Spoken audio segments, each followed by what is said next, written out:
today we are doing the theory of our training. It is the first day. We've started with basic science and we are covering neurodegenerative diseases to plastic surgery, to pain management, gynecology, and also ophthalmology in this theory part.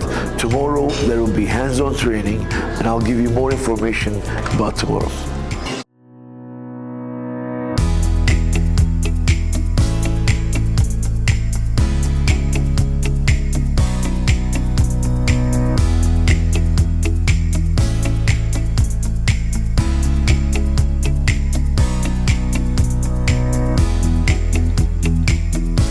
Hello everybody, it's a sunny day in Antalya, Turkey, and yesterday we did the theoretical part of our training. Now today we are doing the hands-on training right now, and we did the bone marrow training just before it.